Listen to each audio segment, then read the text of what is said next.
October 24th, 1944. The Vosges Mountains, eastern France. The forest was thick, pine and oak so dense you couldn't see 20 yards ahead. The ground was steep. Every step uphill was a battle before you even saw the enemy. 1st Battalion, 141st Infantry Regiment, Texas National Guard, pushed forward through those trees.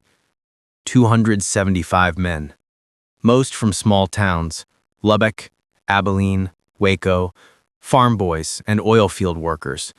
They'd trained together in Texas, shipped overseas together, fought together since landing in southern France 2 months earlier. Now they were deep in German territory, farther than any other unit, ahead of the main line, trying to punch through the German defenses. At 4 in the afternoon, the Germans sprang the trap. Machine gun fire from 3 sides, mortars from above, artillery from behind. The battalion tried to fall back, couldn't.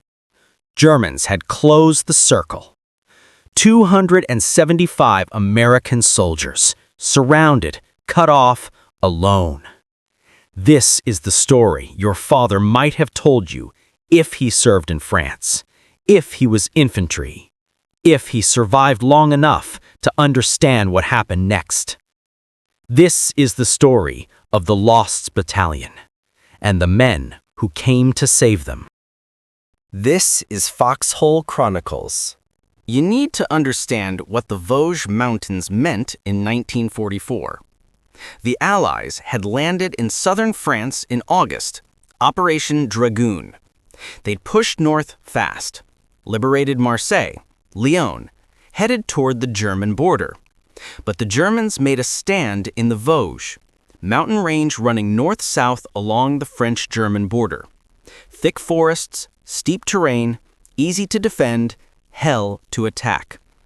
The 36th Infantry Division, Texas National Guard, got the job of breaking through.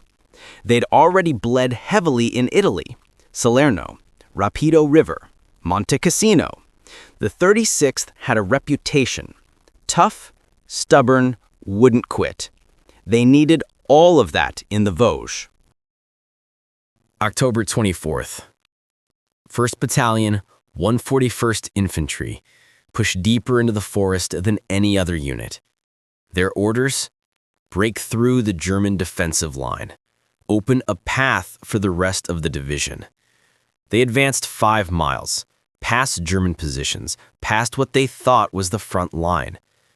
Lieutenant Colonel William Byrd commanded the battalion, 34 years old, Texan, pre-war National Guard officer. Good man, but he'd pushed too far. At 1600 hours, 4 p.m., the Germans counterattacked. Not from the front, from everywhere. Machine guns opened up from the left, the right, behind them. The battalion tried to retreat. Germans blocked every route, tried to radio for help. Germans jammed the frequency. By nightfall, they knew. They were surrounded, cut off, alone. 275 men in a pocket maybe 500 yards across. The Germans had them exactly where they wanted them. They called themselves the Lost Battalion. Not because they were lost. They knew exactly where they were. They were lost because nobody could reach them. Day 1, October 25th. The battalion dug in. Foxholes in the frozen ground. 2 men per hole if they were lucky. 1 man if they weren't. They had no food. The supply drop was supposed to come yesterday. Didn't happen. They had no water, no canteens. They drank from puddles, rain runoff, anything. They had ammunition for now, but they were using it fast. Germans probed the perimeter constantly, testing, looking for weak spots. And they had wounded. 20 men hit on the first day, more every day after. But no medics. The battalion medic was killed in the initial attack. So the wounded bled and waited and hoped and hoped. Private First Class James Walsh, 20 years old, Dallas. Took shrapnel in the leg the first night. His buddies wrapped it in a torn shirt. No morphine, no sulfa powder, just pressure and prayer. He didn't complain, didn't cry, just lay in his foxhole and watch the trees. Sergeant Eugene Miller, 23, Houston, squad leader, kept his men calm, kept them fighting, told jokes when he could, didn't mention that his own stomach was cramping from hunger. Technical Sergeant Charles Coolidge, 22, Signal Corps, kept trying to raise division headquarters on the radio. Germans jammed every frequency. He kept trying anyway. 275 men, each with a name, a home, a family waiting. Each wondering, are we going to make it out? Day 2, October 26th. Division headquarters knew the battalion was trapped, knew they were dying. They sent relief forces, companies from other battalions, tried to punch through the German lines, reach the Lost Battalion. Failed. German defenses were too strong, machine gun nests every 50 yards, mortars pre-registered on every approach. The relief forces took heavy casualties and fell back. Tried again, different route, same result. The Lost Battalion was on its own. Day 3, October 27th. No food for 3 days now. Men chewed pine bark, ate roots, anything to fill their stomachs. Water was easier. It rained. They caught it in helmets. Tasted like metal and dirt. But it was water. Ammunition was running low. Germans attacked twice a day, morning and evening. Americans had to make every shot count. The wounded were getting worse, infections setting in. No antibiotics, no surgical supplies. Men who might have survived with treatment were dying in foxholes. And the Germans knew it. They called out in English, taunted them. Americans, you are dying. Surrender, and you will live. Nobody surrendered. They were Texans, stubborn, proud. They'd rather die than quit. But they were dying anyway. Day 4, October 28th. 40 men wounded now, 8 dead. The perimeter was shrinking, not because they were retreating, because there weren't enough men left to hold the original line. Foxholes that held 2 men now held 1. Foxholes that held 1 were abandoned. The Germans sensed weakness, attacked 3 times that day. Americans held, barely. At division headquarters, 30 miles away, commanders faced a decision: send more men, risk more casualties trying to save 275, or write them off, mark them KIA, move on. They chose to send more men. But not just any men. They sent the 442nd Regimental Combat Team. The 442nd Regimental Combat Team. All Japanese American. Most from Hawaii, some from the mainland, California, Oregon, Washington. And most of their families were in internment camps. You need to understand what that means. December 7th, 1941, Pearl Harbor, Japan attacked. 2 months later, February 1942, President Roosevelt signed Executive Order 9066. all Japanese Americans on the West Coast, 120,000 people, were ordered to report to assembly centers. They had 1 week. Sell your house, sell your business, pack what you can carry. Then, internment camps. Manzanar, Tule Lake, Hart Mountain, Minidoka, Rower, Jerome.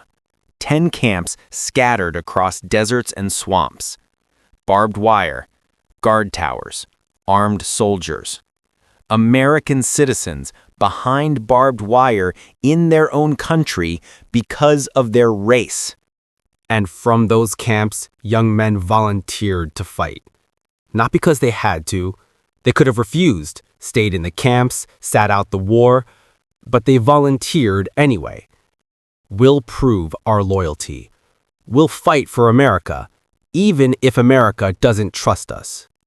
The 442nd Regimental Combat Team formed in January 1943, training at Camp Shelby, Mississippi, then shipped to Italy.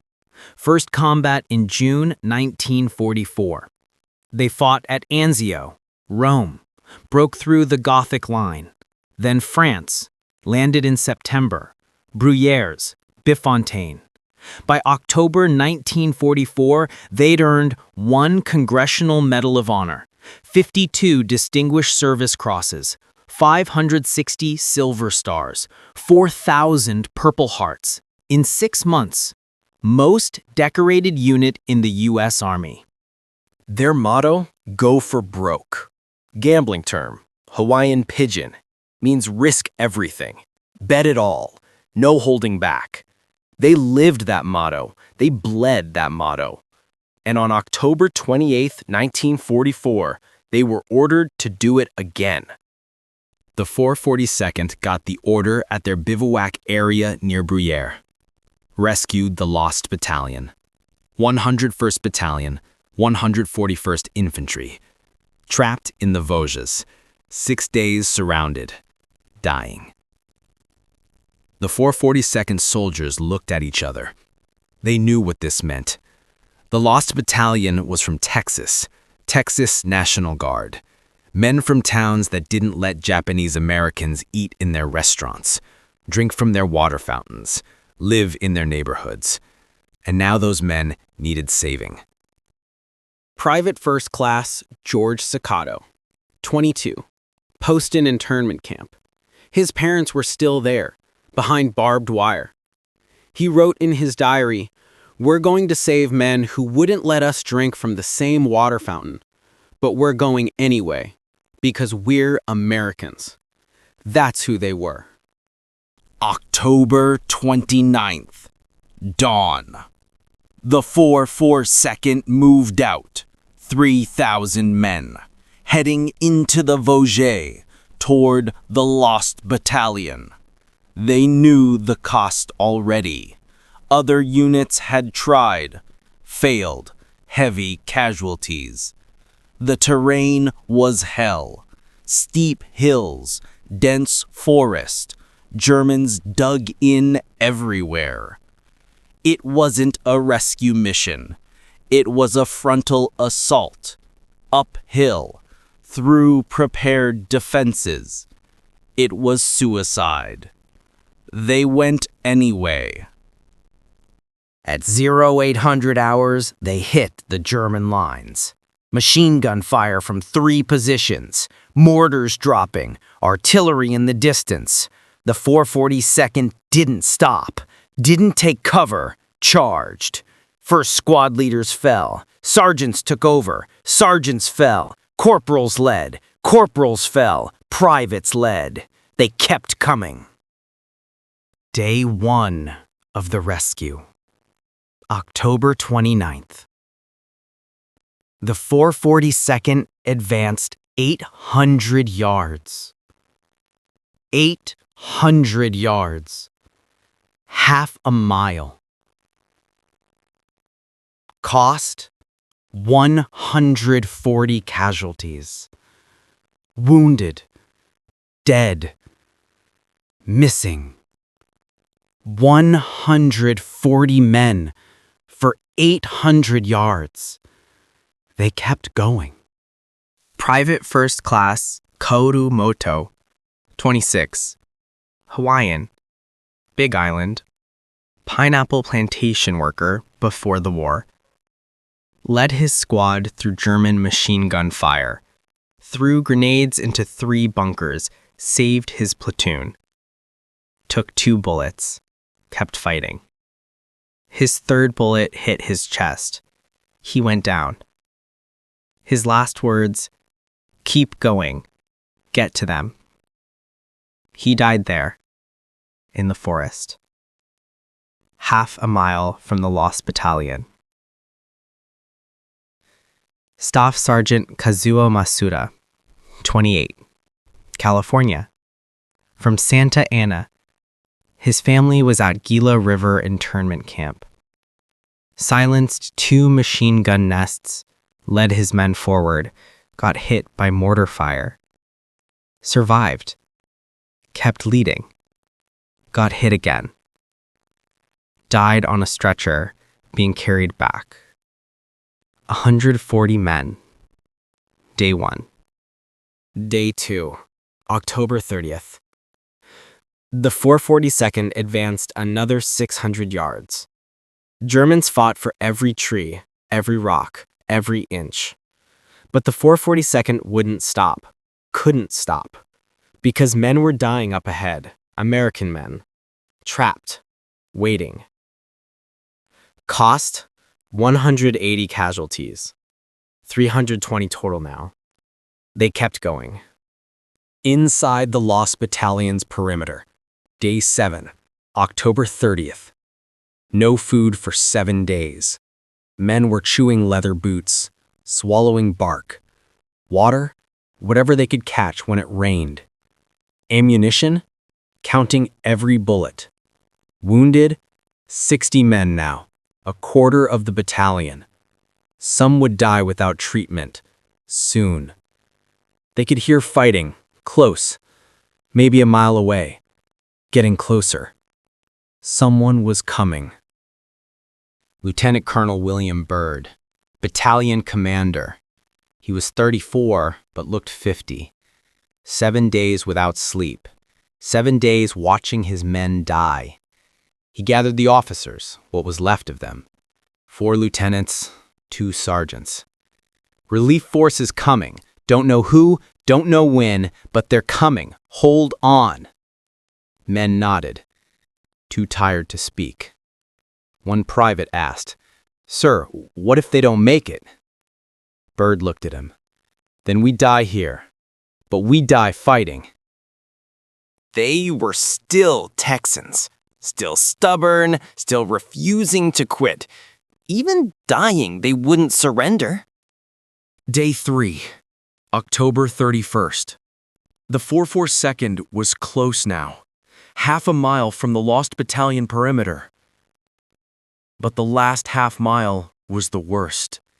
Densest forest, steepest terrain, strongest German positions. And the 442nd was bleeding. 450 casualties so far, almost 15% of the regiment. Men were collapsing from exhaustion, fighting for 72 hours straight. No rest, no relief. But they could hear the Lost Battalion now. Gunfire from their perimeter. Close. So close. At 1400 hours, 2 p.m., the 442nd launched a final assault. Every available man. Cooks, clerks, drivers, everyone who could hold a rifle. They charged uphill, through the trees, straight into German machine guns. It wasn't tactics. It wasn't strategy. It was will. Pure, desperate, unstoppable will. At 15:30, 3:30 p.m., the 442 broke through. They overran the last German position, silenced the machine guns, pushed through. And there, just ahead, American foxholes, American soldiers, the Lost Battalion. The 442 soldiers started yelling, calling out, We're here! You're safe! We got you! The Lost Battalion soldiers climbed out of their foxholes. Skeletal, filthy, bearded. Some couldn't walk, some couldn't stand. They looked at their rescuers. Japanese faces. 442nd patches. Gopher broke on their shoulders. The Lost Battalion soldiers, white men from Texas, from towns that had no Japs signs in windows, stared. The 442nd soldiers, Japanese Americans whose families were in camps, stared back. Nobody spoke. For 10 seconds. 20. Then a Lost Battalion soldier, Private Walsh, the kid from Dallas with the leg wound, started crying. Not from relief, from shame and gratitude. He walked up to the nearest 442nd soldier, Technical Sergeant Abraham Ohama, California, Gila River internment camp. Walsh said, "Thank you. God, thank you. I'm sorry. Thank you." Ohama didn't say anything, just grabbed Walsh, held him up. The kid couldn't stand on his own. All around the perimeter, Lost Battalion soldiers were meeting their rescuers. Some cried, some saluted, some just collapsed. One Texas sergeant looked at the 442nd's patches, looked at the Japanese faces, said to his men, "These boys came for us. Remember that. Rest of your lives, you remember that." Lieutenant Colonel Byrd, Lost Battalion commander, met Lieutenant Colonel Virgil Miller, 442nd Battalion commander. Byrd tried to salute, couldn't lift his arm, too weak. Miller caught him, held him up. Byrd said, "How many men did you lose getting to us?" Miller said, "Doesn't matter. We got to you." But it did matter. The 442nd Regimental Combat Team suffered 800 casualties rescuing the Lost Battalion. 800. Wounded, dead, missing. To save 211 survivors, they lost more men than they saved. Almost 4 casualties for every survivor rescued. Companies that went in at full strength, 200 men, came out with 50. I Company started with 185 men, ended with 17. K Company started with 186 men, ended with 32. Some would say, not worth it. Too high a cost. The 442nd never said that. Not once. They said, "We brought them home." That's what matters. Private First Class Kaoru Moto died on the approach. Staff Sergeant Kazuo Masuda died leading his men.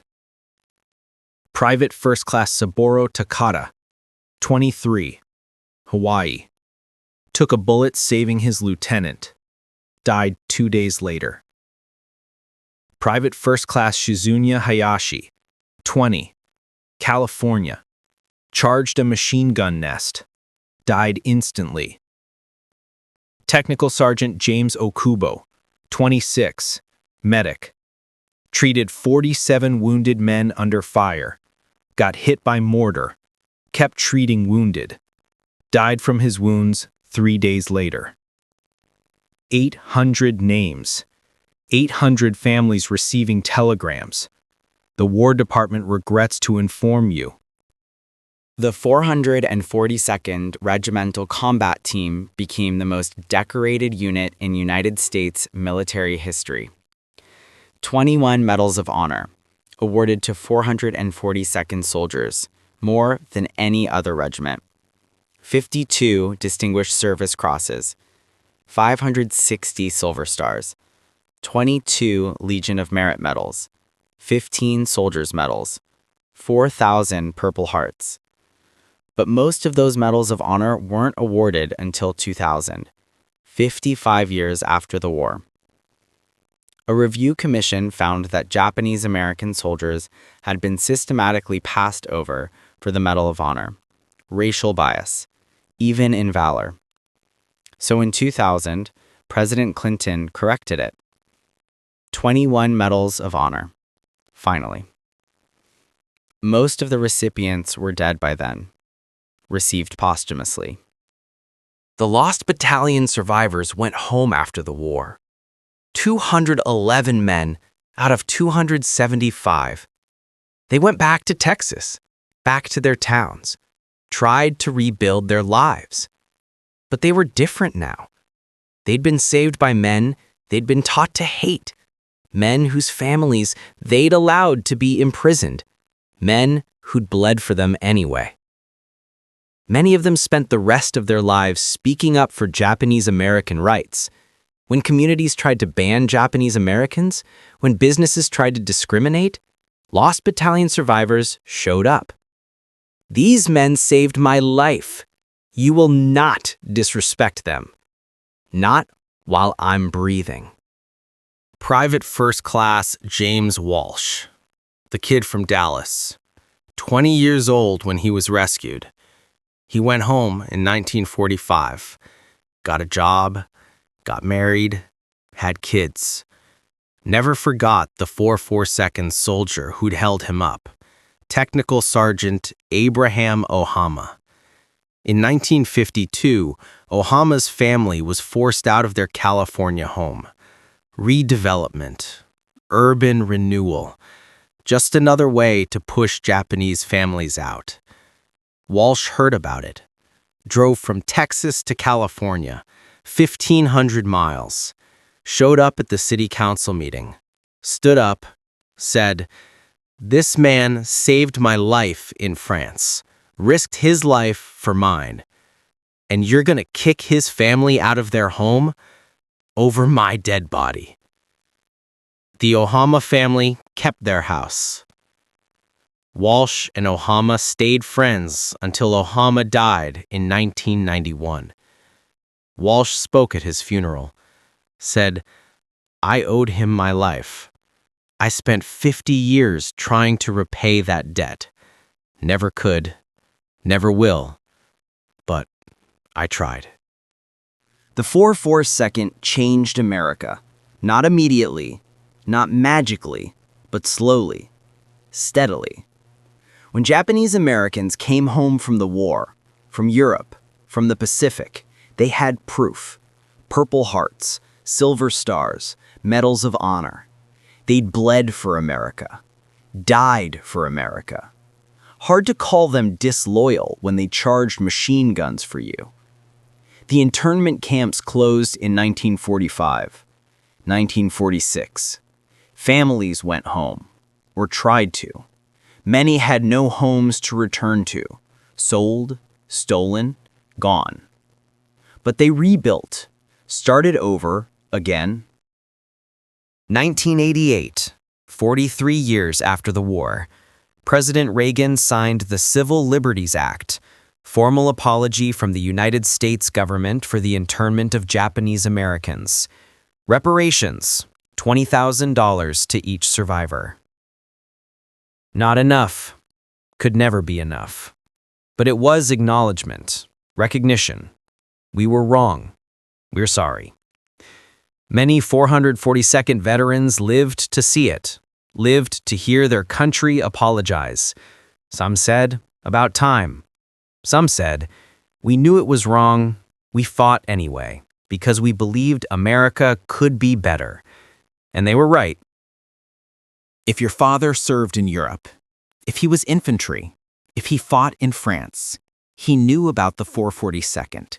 He knew what they did. He may not have told you, may not have known how to explain it. How do you explain that the men who saved Americans were treated like enemies at home? How do you explain that you fought for freedom while their families lived behind barbed wire? How do you explain that contradiction? Your father carried that his whole life.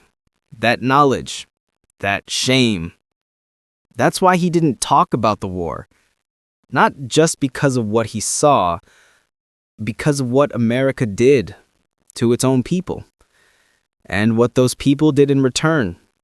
Fought anyway, bled anyway, died anyway. For a country that didn't trust them. That's the story he couldn't tell you. Now you know. The Lost Battalion and the 442nd. Two groups of Americans. From opposite sides of the country. Opposite experiences. One privileged, one persecuted. One trapped, one sent to die saving them. And in that forest in France in October 1944, they became brothers. Not because they wanted to, because they had to. Because when Americans are dying, you save them. No matter who they are, no matter what they think of you, you save them. Because that's what Americans do. This is Foxhole Chronicles. Your father's war was complicated, full of contradictions. Good men fought for a country that wasn't always good. Japanese Americans bled for a nation that imprisoned their families. Texans were saved by men they'd been taught to hate. And from all that complexity, all that contradiction, something beautiful emerged. Recognition, respect, brotherhood. The 442nd Regimental Combat Team, go for broke. The Lost Battalion, Texas National Guard. 800 casualties to save 211 survivors. They didn't have to. They did it anyway. Remember them. All of them.